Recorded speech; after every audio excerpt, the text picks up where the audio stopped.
afternoon, and welcome to Connecting Communities. Thank you for joining us for today's webinar, Exploring Possibilities of Investing Now for Prosperous Sustainable Neighborhoods. I'm Sydney Diavua, Assistant Vice President of Community Development at the Federal Reserve Bank of St. Louis, and I will serve as your moderator for today's session. When we planned this event in January, we had no idea of the space we'd be in today. Our thoughts are with the communities across the country who are enduring the recent natural disasters. During the webinar today, we'll learn more about what's possible investing now for prosperous, sustainable neighborhoods.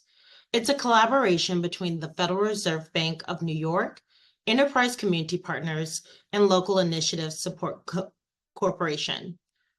What's Possible is a collection of 25 essays from leading voices in climate and community development. This book isn't just a collection of ideas. It's a playbook for real action, helping places to seize the opportunities to make their communities more resilient.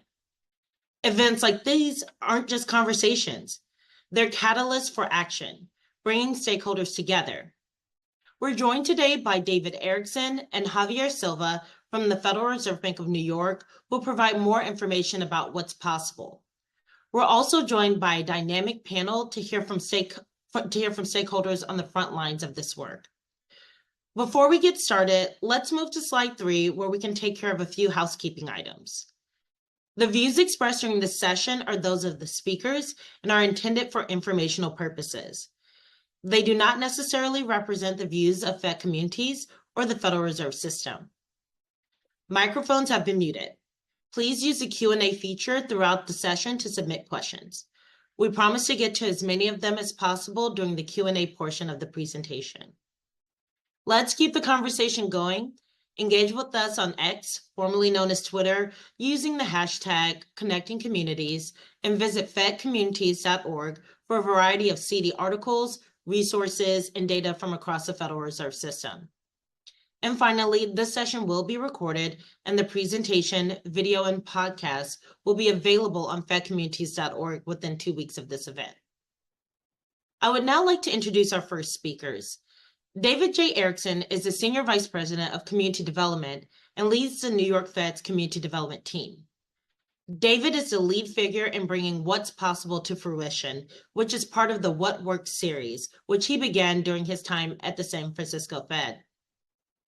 Javier Silva is a Senior Associate Director with the Community Development team, and he works on the New York Fed's Climate Resiliency team and the Health Equity team, working with communities on these critical issues. Javier worked extensively on the What's Possible book, and he brings invaluable insights to the discussion this afternoon. Please join me in welcoming David and Javier. Thanks, Sydney.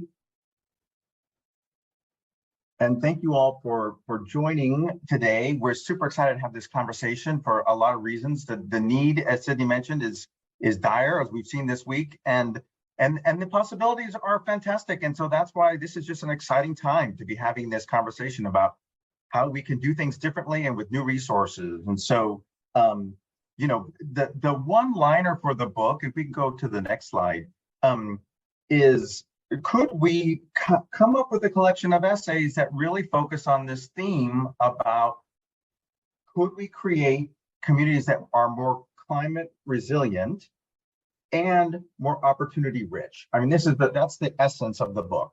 And we started about 3 years ago. At the time, there was an increase in the amount of investing that was happening from the sort of green investing space. That's kind of what we were looking at. We had no idea that these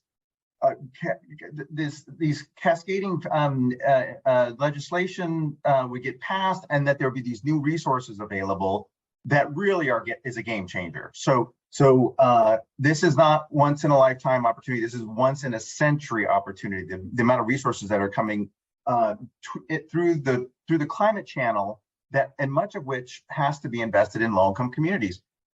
Sean Donovan at Enterprise says this is the new Deal. I mean, that's how impactful he sees this collection of the Inflation Reduction Act, the Bipartisan Infrastructure Law, and parts of several other laws that were passed. We go to the next slide.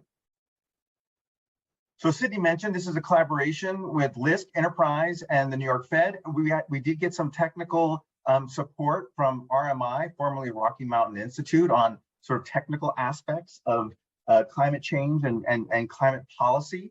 And it's interesting, a lot of people, some people think that this book is too political. The Fed shouldn't talk about things like this topic, for example, because climate is a political topic in the popular discourse, for sure. I will assure you, this book is not. This is not a political book, and it is not controversial. This is, in many ways, this book is very mundane. It's about things like you see on this slide: clean energy, resilience, equity. It is about weatherizing homes. It's about decarbonizing buildings and how you train the local workforce to take on those middle-class jobs in the new green economy. It's about preparing communities for for extreme weather events so that they're better prepared for that. It's for finding ways to build back faster and better after events like what we're seeing in Florida and North Carolina.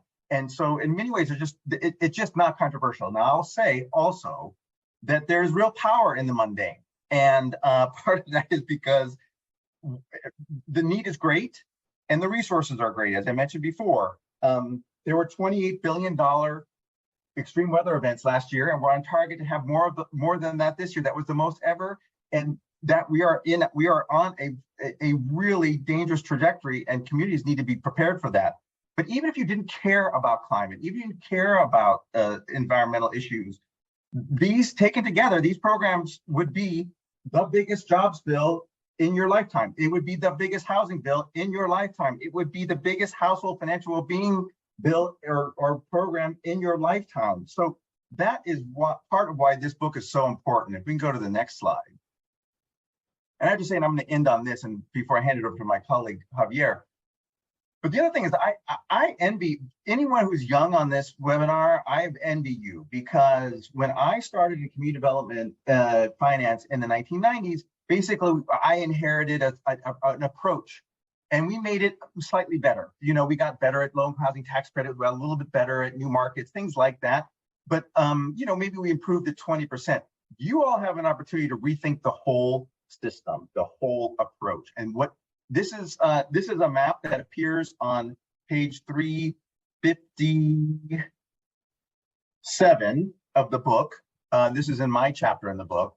But I know these are, if you're not familiar with New York City geography, these might be a little confusing, but all four are the same geography. It's Manhattan and the Bronx. So you'll see, like, sort of in the middle of that long sort of peninsula looking piece, that's the Manhattan Island, that's Central Park in the middle. So that can kind of orient you to the four maps. The first map is on life expectancy, the best summary statistic for health. And you'll see as you go up from Greenwich Village, Upper East Side, Upper West Side, there are life expectancy is pretty long, but it begins to dip as you get into Harlem, and as you cross the river into the Bronx, it's much lower. If you look at it through an economic lens, share of residents in poverty, we could have picked almost any, access to capital, income, wealth. We could have picked other variables. It would look very similar to this map. Again, you're going up the island. It is reasonably, there are very few people living in poverty. And then as you keep on going, it gets worse in Harlem and then the Bronx. Well, we knew this. We knew that health and wealth were connected. What we didn't really quite understand until we started working on this book is the extent to which these environmental vulnerabilities are also overlapping, and they are the same map. So if you look at the heat deviation, this is a measure of where are the areas of the city that are hotter on hot days. And we know heat is one of the #1 killers in terms of an environmental risk factor. And again, what you see are, as you go up the Manhattan Island, it's cool relatively around Central Park, but as you get higher and higher and into the Bronx, it gets much hotter. And then the same is true for air pollution, that the air quality in those communities are worse as well. And so that just calls on us to kind of come to terms with this realization. There are overlapping vulnerabilities in the places that we are trying to serve, and therefore we need to have overlapping interventions. And the silver lining is there's overlapping resources that we have to learn how to blend. And that's what you're going to learn when you read this book. And that's what you're going to learn from the rest of this seminar. So thank you all for joining. I'm going to hand it over to Javier to talk a little bit about the rollout. Javier, over to you. Great. Thank you, David. That was excellent. I'm so happy to be here for this webinar. Can we go to the next slide, please? Great. So we have had a great rollout of this book. We've had 7,000 books distributed across the country, and we've been holding events across the country as well, from Puerto Rico, Albany, Philadelphia. And basically, what we want to do with the rollout is really uplift local experience, local expertise. There's a lot of great work going on at the community level, and we're using the book as a tool to really highlight what's in the book, but also what's going on in local communities. And so, for example, in Puerto Rico, the event that we're going to have in December is going to focus more on hurricane recovery. Several years after Hurricane Irma and Maria devastated the island. Albany, we had an event in Albany that focused on capital, and Philadelphia that focused on workforce development. The Boston event recently focused on affordable housing and workforce solutions. And of course, in Phoenix, our event focused on extreme heat. And so we're really looking at what's the local community need, the expertise, and what's important to that community in this space. Organizing events to uplift those voices, bring expertise together, and figure out how to find solutions to all of these issues that David raised in his talk. Can we go to the next slide, please? And I think here you'll just see a highlight of some of the events where we've had events this year, looking to have much more events next year. And I think with that, I'm really excited about the panel that's coming up. So I want to get to the panel to really focus on some of the content of the book. So let's go to the next slide. And there's a link there. It'll probably be in the chat as well, where you can access the book. Where the copies are free with complimentary shipping for all to have. And of course, feel free to reach out to us if you're a community stakeholder. We would love to talk to you about holding an event in your community. And with that, let's go on to the panel. Thank you. Thanks, Javier. Thanks, David. And you're right, this panel is going to help us understand what's going on in local communities, but also a little bit more about what's in the book. So I'm going to invite our panelists to join us on screen. But as they come on screen, we've got 2 polling questions to help us learn a little bit about who's in the audience today and what drew you to this webinar. So you'll see our first poll appear on the screen. And it's, what type of organization do you work for? Our options are government, financial institution, nonprofit, philanthropic, private sector, or other. So we'll give a moment for those responses to come in. Looks like we've got a pretty diverse group who's on the line so far, with a good split between those who are coming from government, financial institutions, and nonprofit organizations, then a lot of mix from other organizations. So thank you for telling us a little bit about yourselves. Now we'd like to understand a bit more about what brings you to today's conversation and today's webinar. The next polling question is, at what intersection of climate resiliency and adaptation are you engaged in? Housing, workforce development, energy efficiency, small business, policy, financing, or other. So we'll give another moment for those responses to come in. It looks like a great deal of you all are working at the intersection of housing, as well as a number of people who are working at the intersection of financing and in policy. So thank you for telling us a little bit about yourselves, what drew you into the room. I'd now like to introduce our panel. Maggie Superchurch is the Director of Policies and Programs at the Massachusetts Community Climate Bank. Maggie is a nationally recognized leader in affordable housing and climate finance with over 25 years of experience. Renee A. Vargas Martinez is Inclusive's Director of the Puerto Rico Network. Renee oversees an initiative to build a network of credit unions and cooperativas serving underserved communities in Puerto Rico, and supports their activities to advance the island's recovery efforts. Lisa Richter is co-founder and managing partner of Aviva Capital. Lisa oversees fund management and investing spanning asset classes, return expectations, geographies, and issue areas, and frequently incorporates place-based or sector focus to increase equitable access to opportunity. And Brian Garcia, who is the president and CEO of the Connecticut Green Bank. Brian leads the nation's first state-level green bank where he has leveraged public resources to attract more private investment into the green economy. So I want to invite all of our panelists onto screen to join me. Thank you all again for joining us today for this important conversation and to talk about this topic, especially at a time such as this. So I'm just going to jump right in. I'm really interested to hear more about the book and what you covered, but also some of the thoughts of how this is occurring in community. Renee, I will start with you. So as a part of the book, you authored an essay on community-based lenders provide critical financial services after climate events. Lessons learned from Hurricanes Maria and Irma in Puerto Rico. And your article focuses on how the credit union sector supported the island's community in the aftermath of one of its worst natural disasters. You know, you've got some extensive experience working with cooperativas in Puerto Rico, and I would love for you to explain more about what that model is. And I also want to add that this is mostly rural communities, but you've been working on rural planning and renewable energy integration. So I want to start with strategy. So what are some specific strategies or solutions have you seen that successfully balance growth, affordability, and sustainability? Thank you, Sydney, and thank you for inviting me to participate in today's Connecting Communities webinar with such distinguished speakers.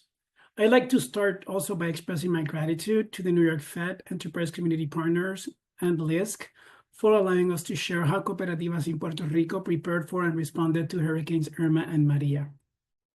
Now, cooperativas are really part of a century-old financial system. They have a presence in 75 of the 78 municipalities in Puerto Rico.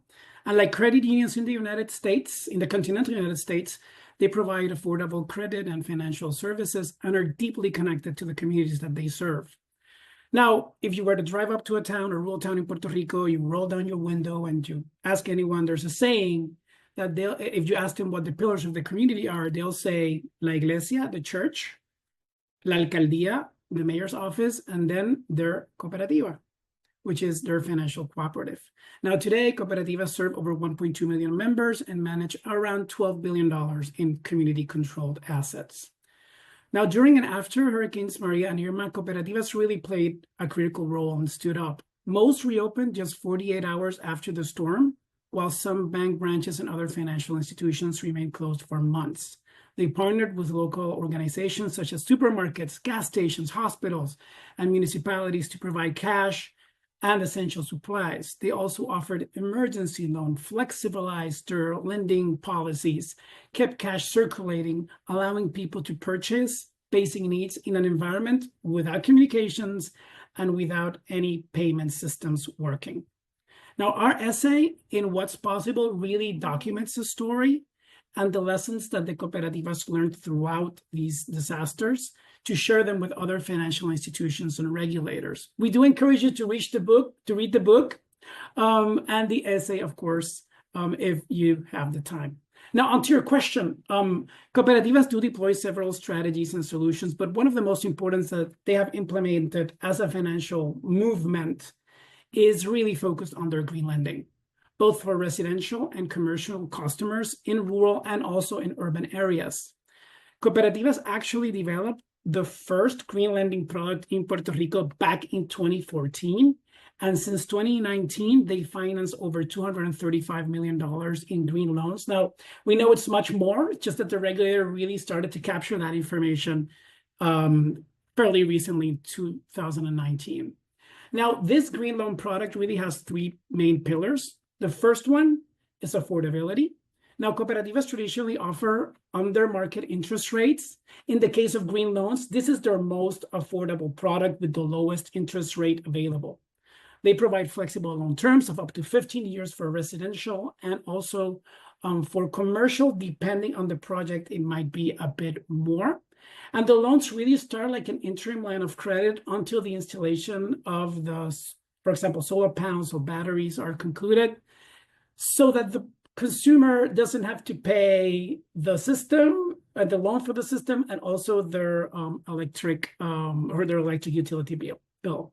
The second pillar is ownership. Cooperativas really emphasize ownership as a vehicle for wealth creation. This includes housing, it includes a car or even the solar and battery system. This product really fosters full ownership of those systems, offering an alternative to the much promoted 25-year PPA lease model, and we can talk about that in another time. And finally, it does emphasize consumer protection. Cooperativas really do protect consumers by implementing a due diligence process. Contractors must be registered in good standing and have a clean track record before those loan funds are disbursed. And the loan is disbursed by phases, and the consumer has to approve of those disbursements. It's not this kind of process where the person the company, the contractor pretty much installs and finances and does everything, and the consumer could sometimes lose that control.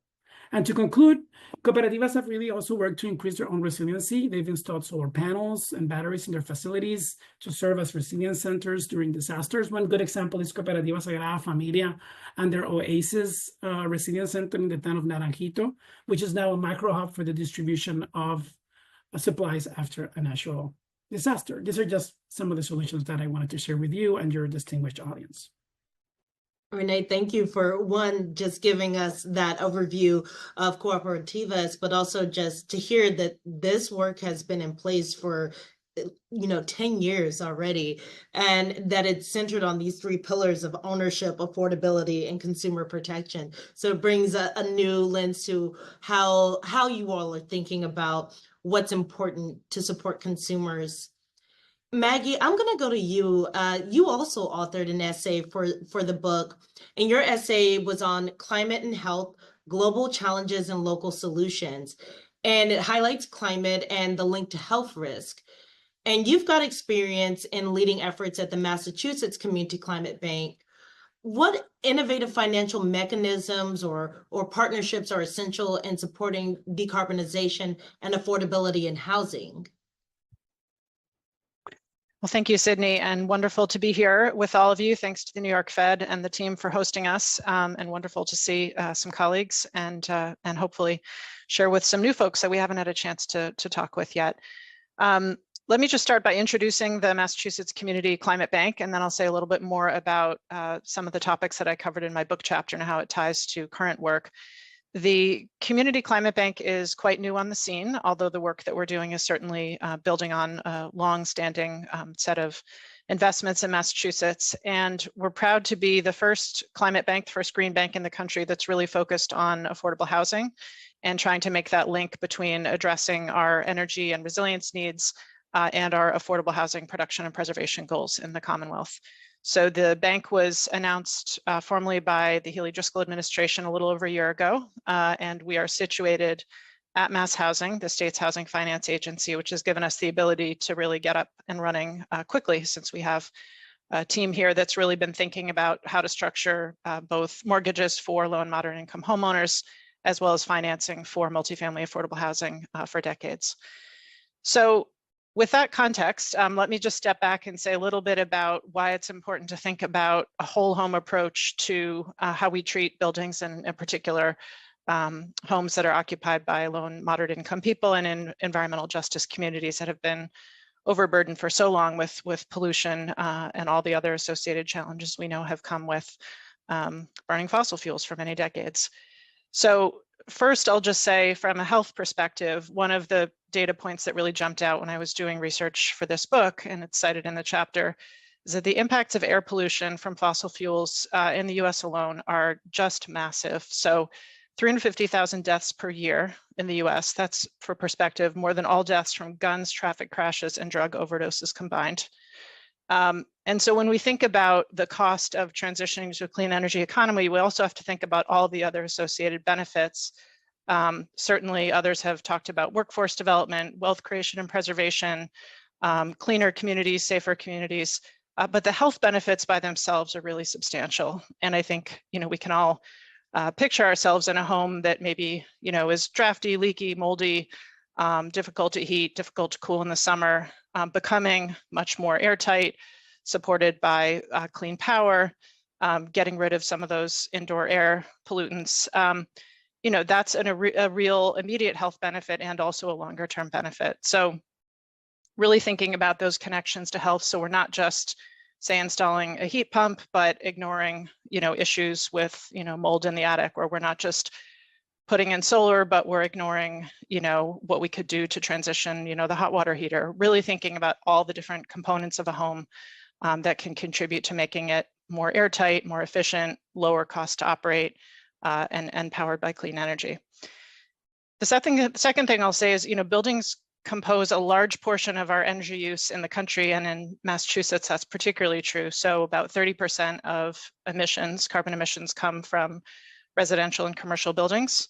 And 1 to 4 family homes in particular make up more than 60% of all building emissions. And so when we think about what it's going to take to achieve the state's climate goals, and we are under requirements for progressive emissions reduction through to net zero by 2050, we really have to think about those 1 to 4 family homes, in particular those smaller, older homes, often where people have the majority of their accumulated equity, their savings, but maybe more vulnerable to climate disasters and maybe most energy cost burdened. So all of those factors together, really drove our decision to focus our first loan product for low and moderate income homeowners in 1 to 4 family homes. So in our area, if you know the Northeast at all, these are the older triple deckers, the smaller ranch homes, the capes. Again, homes that historically were more affordable to working people, but often have higher energy costs and need, broader improvements to address health and safety. So the Energy Saver Home Loan Program, which we launched at the end of April, is providing a combination of hands-on technical support, really through real humans who pick up the phone and also show up at your house and help you go through eligibility review, but also do that planning for your home. So for a lot of homeowners, myself included, it's hard to know sometimes, what do I do first? What do I do second? What has the biggest impact on total energy use? What has the biggest impact on utility bills? So the program is providing support from an expert team to help homeowners really plan for all of the improvements to their home and prioritize the ones to begin with, to make them aware of and help them apply for all available rebates, incentives, benefits that may be available to them through the utilities, through the Inflation Reduction Act, through tax credits, through the state. And then importantly, to provide a low-cost long-term loan that will offset costs that are not supported through those rebates or incentives. And it's really structured to combine more flexible underwriting with, again, a longer term, a lower rate, such that the monthly payments are much more manageable for low and moderate income homeowners. We also have built and are in the process of building out a contractor network to ensure, as Renee said, that homeowners have access to qualified contractors, they're getting good services and supports, really all the way through that process. So we're very excited to be live with the program. We are hoping to have our first loans closed in the next several weeks, and moving quickly on other fronts as well, including multifamily rental housing and solar. So happy to say more about that as we go forward, but that's a little bit about what we're doing and how we see the opportunity to really provide support to those homeowners to address health, energy use, energy burden, and resilience together. Thank you. Maggie, that's so interesting, and especially the Energy Saver Home Loan Program. I love how you said we use real humans who connect with people, who help walk them through the process. How can this be something that's scaled, whether it's at a state level scaling or a national level? How do you do that and incorporating the human aspect to it? Yeah, it's a great question. I wish we could just replicate all the great people we have working on it already. There's certainly across the board workforce challenges, so we need a whole lot more people who are doing whole home decarb planning, who are doing the actual home improvement work, who are, providing the support from end to end.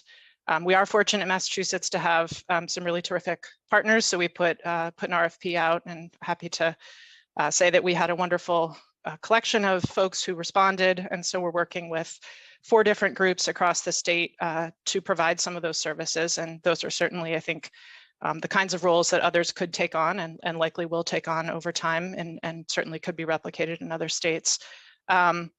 I think, on a financial side of things, the Inflation Reduction Act obviously is a huge opportunity to grow and scale many of the programs that we are all involved with. And so we are in discussion with several of the award winners under that Greenhouse Gas Reduction Fund to understand what the opportunities may be to grow the program with those resources. So you know, there's no perfect answer, but I think it's important that we, you know, really prove out what works and be in conversations like these to share what's working, and also where we can make improvements, because these challenges are really acute across many places. You're right. And one of those places I know you referenced in your essay, and that brings me around to you, Brian. The Connecticut Green Bank is innovating in many ways. Tell us a little bit first about the Connecticut Green Bank, but then tell us what are some of the most promising policy initiatives or frameworks that you're seeing currently being deployed that are ensuring that energy transitions are both equitable and beneficial to vulnerable communities. Great, excellent. Well, thank you, Cindy, for that introduction. It's great to be with you, Maggie and Renee. I'm super excited to read your essays. Looking forward to digging into those. Yeah, the Connecticut Green Bank, we're the nation's first state-level green bank. We're a quasi-public organization, which means we get to use private sector disciplines to achieve public sector goals. Our mission is to confront climate change. And we do that by increasing and accelerating investment into Connecticut's green economy to create more resilient, healthier, and equitable communities. Over the last 12, 13 years since our inception in July of 2012, we have invested $410 million of public resources to unlock and mobilize $2.5 billion of private investment. So nearly, we're close to our $3 billion mark, which is a big target for us. Of course, that investment creates jobs. So it's helped create nearly 30,000 direct, indirect, and induced jobs in our communities. That investment creates tax revenues. So it's generated nearly $150 million in individual, corporate, sales, and property tax revenues for the state and its communities. It's also helped over 70,000 families and businesses reduce the burden of energy costs. We all know that when we help deploy clean energy, we've helped to support the deployment of over 700 megawatts of clean energy, that we help those families reduce the burden of energy costs. And when you do that, you also get all the benefits that we're after in terms of reducing greenhouse gas emissions, reducing local air pollution. We can quantify, to the points that were discussed earlier, the public health benefits from cleaner air. We've helped avoid between $200 to $500 million in avoided healthcare costs as a result of cleaner air. And over that period of time, through that investment, nearly 50% of it has gone into Connecticut's vulnerable communities. So we want to make sure that the green economy that we are helping to build works for everyone, and that all those benefits are realized. So in terms of the question, like, all of us on the call, Massachusetts, Puerto Rico, just us as the panel, if you look at each of our locations as a state, we all have very different policy objectives, but also similar. If we just look at greenhouse gas emission reduction targets, I'm sure Maggie can speak to those in Massachusetts. Connecticut has reduce 45% of greenhouse gas emissions from 2001 levels by 2030. That's an important foundational target for the state. We also have a renewable portfolio standard, 40% by 2030. So when you start to think of those foundational public policies and then ask yourselves, okay, what kind of incentives can be offered to ensure that the clean energy that's being deployed reaches those vulnerable communities?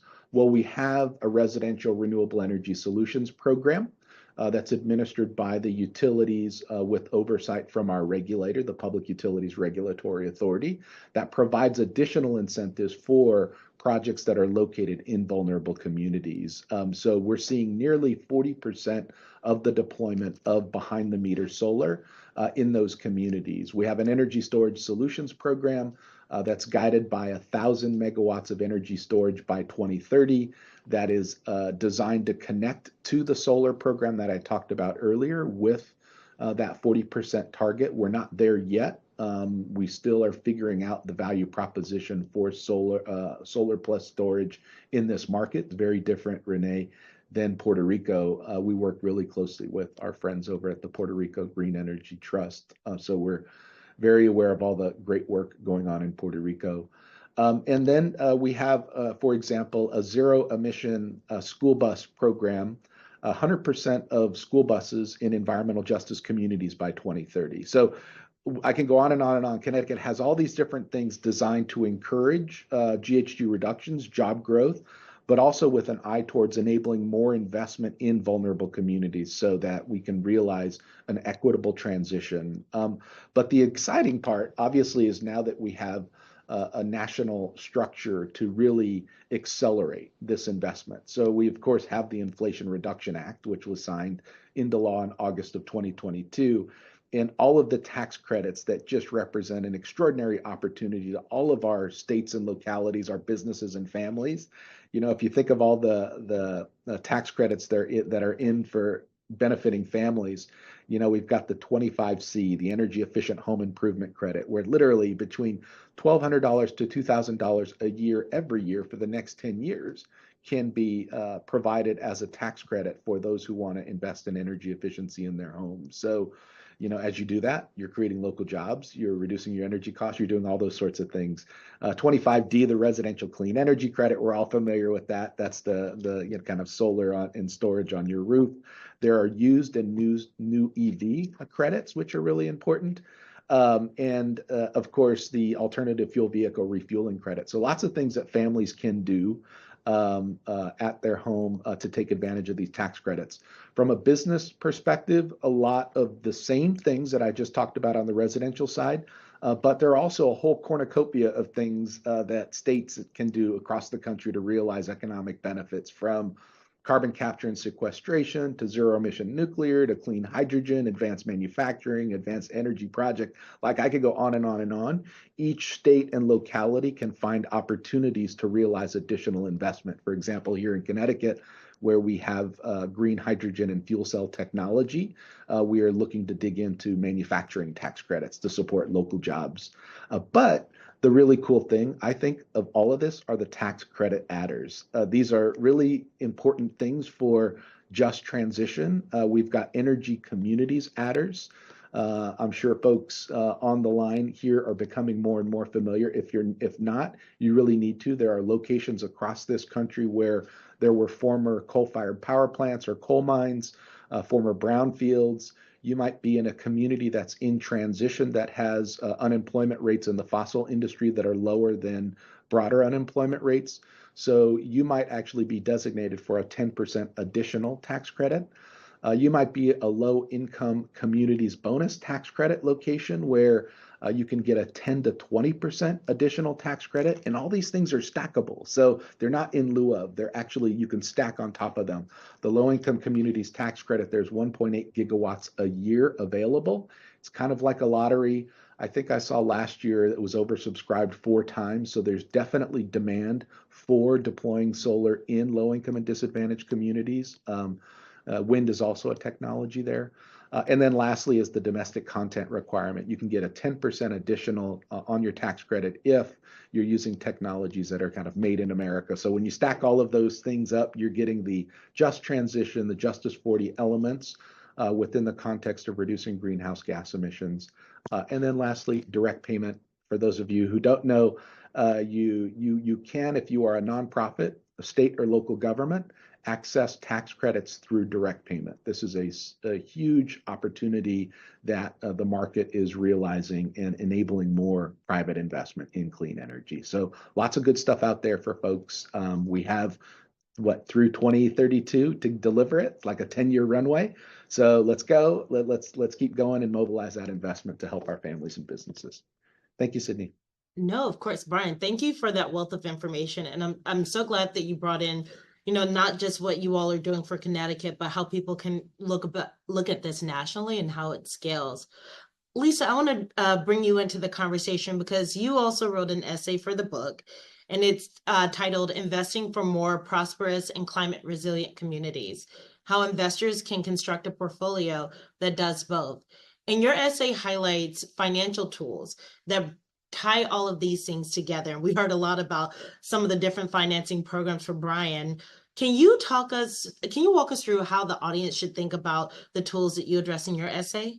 Absolutely. Sydney, thank you so much. And thank you to everyone at the New York Fed and Enterprise and LISC for this session and all the other sessions that will go along. Avivar Capital is an SEC registered investment advisor. Our role in this a constellation of organizations on the call today is that we work with investors to marshal their capital into the critical solutions that the other panelists are implementing on the ground, designing and implementing on the ground. I am so grateful that I can call Brian and know that he can rattle off all those programs and I can figure out which one may fit for an impact investor that wants to drive measurable movement towards net zero in the state of Connecticut. Similarly, for the things that Maggie is doing in Massachusetts, and certainly that Renee and the wonderful partners at Inclusive are innovating for Puerto Rico. So what I would say is that Avivar, as an investment advisor, is both an advocate and an advisor. The advocacy part is that we seek out investors that want to drive positive social and environmental change in the marketplace. And so they will come to us because they want to know how to find the Renees, Maggies, and Brians. We recognize that however vital the public policy is that can help to drive social change, we will not, in fact, be able to realize the needed changes without being able to harness investment capital. So even as wonderful a piece of legislation as the Inflation Reduction Act requires private capital to do some of the things that all of the other panelists have talked about. So our advocacy is in educating investors on the need for this capital to drive social change, on the possibility to use the capital they have to accelerate needed change, indeed to even drive the reinvention that David Erickson talked about that's so critical. And then that's the what. The how is understanding that every investor has a different set of needs. In other words, there are small-time savers who may not have a lot of investment capital to invest. What might be their way of entering into supporting all this critical activity? Perhaps it's an insured deposit at a credit union that is helping to implement the kinds of both disaster response loans that credit unions have done all over the nation with Inclusive's support, as well as the green updates to homes and other buildings that is going to help those buildings be more resilient to climate disasters in the future and lower operating costs for lower income residents. The science of investment looks at the range of needs investors have and helps channel capital in. So that's cash. That's the liquid dollars that might need to get spent relatively soon. But then investors that have a little more spare to put into the capital markets will usually do what's called asset allocation, and they'll spread their money out across different types of investment structures. And I'm here to say that each and every one of those different asset classes offers opportunities to reinforce and accelerate the movement towards net zero. So moving from cash to the next asset class we typically think of, it's bonds, otherwise known as fixed income, and some folks even include in that private debt, where we're essentially putting loans out into communities and expecting typically current income back with an expected maturity at some point in the future. Well, Brian's institution and the other green banks around the country are largely financed by bonds that investors can buy. There are other kinds of bonds that are set up to explicitly drive equitable employment as cities like Denver and Portland, Oregon move towards a net zero type of local economy. And then continuing with asset allocation, the next asset class that folks typically invest in is public equities, publicly traded stocks, such as you see on the stock market. We're probably not going to get terribly targeted climate benefits there, but we can certainly avoid companies that we think are not conserving energy or finding ways to avoid climate disasters, toxic waste with leaks and, that type of thing. So we can screen those out of our public equities portfolios. We can also vote our shares or do shareholder advocacy, voting proxies to try to push publicly traded corporations to improve their move towards net zero. And then the last category is called the alternatives, which is private equity, venture capital, real estate. And this is where we often drive a lot of innovation in the economy. And we can look to companies that are innovating EV charging stations and making sure they reach the communities that are not regularly served. And just before I wrap up, I want to say in the advocacy piece, it's hugely important that any type of investor can invest across these asset classes, but also that we have the opportunity to do that in a way that reinvents, back to David's point, an inclusive new economy, so that we're investing in those banks and credit unions that are channeling their capital to Justice 40 communities, bonds that are advancing inclusive employment within their cities and states, and backing the green banks that are advancing so many interesting solutions within states, public equities that are inclusive in their hiring, their governance, and so on. But on the alternative side, channeling money to founders and venture capital funds that are focused on diverse founders. We know these are the ones that are going to hire people of color as their employees, that are going to create wealth as we implement these solutions for those communities and populations. We know historically that these are the communities that have had the greatest burdens placed on them in terms of climate risk, and that now have important opportunities to be a part of the solution, not only in implementing these climate mitigation technologies, but also being the owners and the employees that get the economic benefit of that. There's that mute button. So one, thank you for that primer on asset classes. And if I could just take a clip of that, I would take that everywhere with me. But I want to bring the group together because we've had some questions roll in. And we've talked a lot about what's available, what you all are doing. One thing I want to see if we can expound upon a little bit more is a question around partnerships. And so can you all provide some specific partnership models that you can see being effective in advancing these health and equity and climate resiliency, this work? Sure, I can start really quickly. So in the case of Puerto Rico, and I'll focus on the cooperativas and on my previous answer, partnerships are essential. The challenges are just too broad. In the island, they cross too many sectors. So one of the specific examples in the context of green lending is a collaboration led by Cooperativa Jesus Obrero, the Puerto Rico Green Energy Trust, and the U.S. Department of Energy, to expand green lending by creating a scalable loan loss reserve model. Basically, how the model works is that it leverages subordinated debt to defer a portion of a green loan cost until the end of the term, making it affordable and ensuring a lower payment. And then on the other end, the cooperativa uses a mix of its own resources, along with local, federal, and private funding to cover those deferred costs so that they are not borne directly by the consumer. And another example, and I have to mention it, of a partnership model that we believe will be successful, will be powered by our $1.87 billion Greenhouse Gas Reduction Fund award, which will support green lending initiatives like the one I mentioned earlier in the U.S. mainland and Puerto Rico. For the implementation of this program, we are partnering with various governmental and non-governmental organizations. We have also developed concrete plans for collaboration across recipients, including CCIA, NCIF, and Solar for All, to ensure that smooth implementation of the program. In the case of Puerto Rico, we've been working with pretty much a whole host of stakeholders to make sure that this also has an impact in the island. Over to you, Cindy.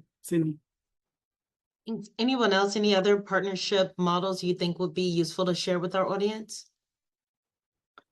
I could jump in on two very quickly because I want others to be able to talk. One, I want to flag that the Sierra Club Foundation has a significant effort that's called Shifting Trillions. And we talked a little bit about their investment portfolio in our chapter in the book, which is about page 200 or so. Long story short, they have thought through a model for how to move capital and influence corporations in moving towards net zero. The second one that comes to mind is the San Joaquin Valley Impact Investment Fund, Central California, but is rethinking its strategy to be able to reinforce the California Jobs First program that goes across 13 regions in the state, all of who've been charged to think about inclusive, resilient economies in their region, how to develop them.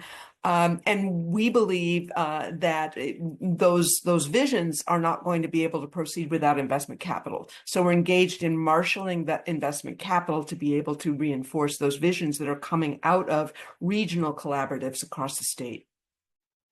Thanks, Lisa.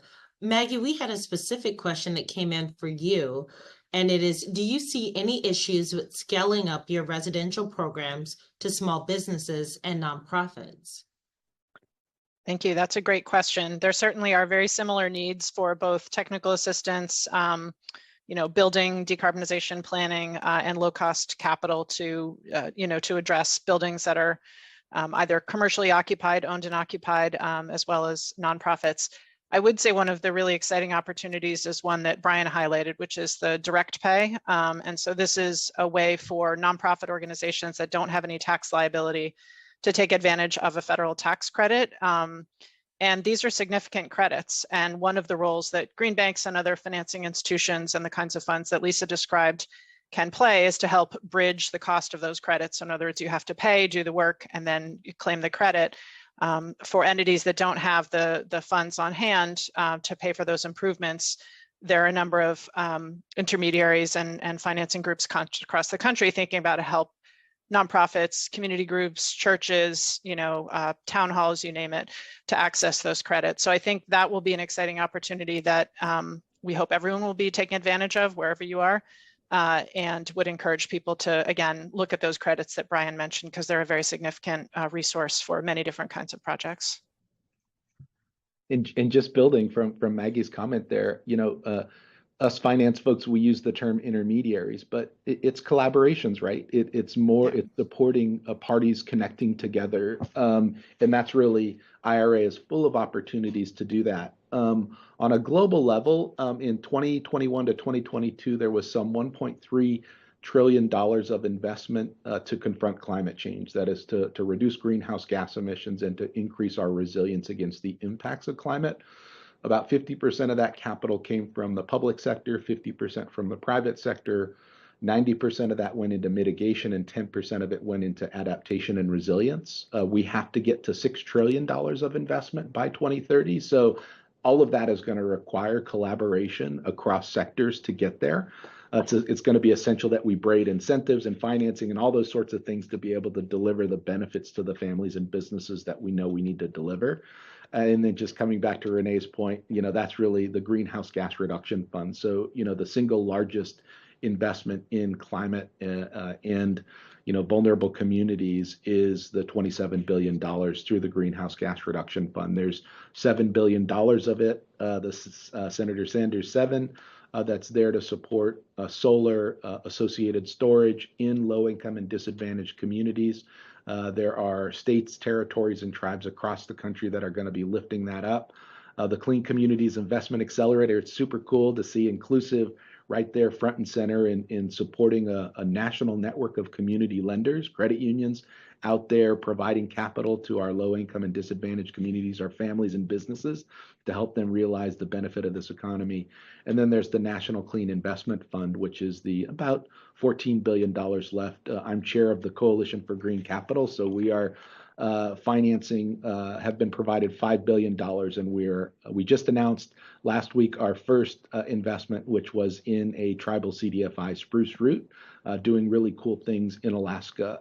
So lots more of that needed across this country to build this network of financial institutions. But the GGRF is going to be front and center in terms of mobilizing private investment in low-income and disadvantaged communities. Thanks, Brian.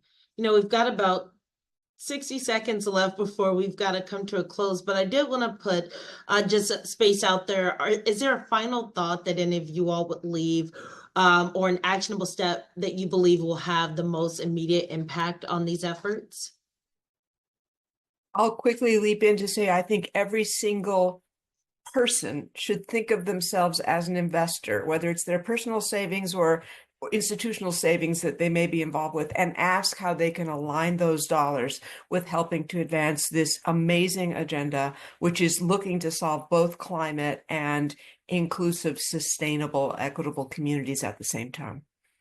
Lisa, I think you called it all dollars on deck in your essay. I did. I'll build on Lisa's comment to say I think we need to really look at how we link up disaster recovery, climate resilience, and decarbonization, because these are all pretty steep hills to climb, and we're going to need a lot of dollars. And if we can be efficient about addressing those needs together as opposed to separately, we have a much better chance of success. Let me add, we don't speak about energy efficiency enough. If we all took advantage of that energy efficiency home improvement credit every year for the next 10 years, it would unlock $500 billion every year in the energy efficiency marketplace. So not only saving you dollars, but creating jobs. Renee, any last words from you? I agree with the rest of the speakers, and I just want to say, in terms of what I do, we traditionally, this is just my perception, I'm not talking as inclusive here, so please not out these walls. We tend to forget territories in all of these processes and initiatives. Just don't forget us. We exist. There's people here, and we also deserve a future. Thank you so much for that.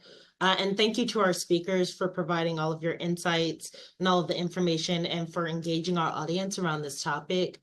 I want to say thank you to everyone who joined us today for spending your valuable time with us.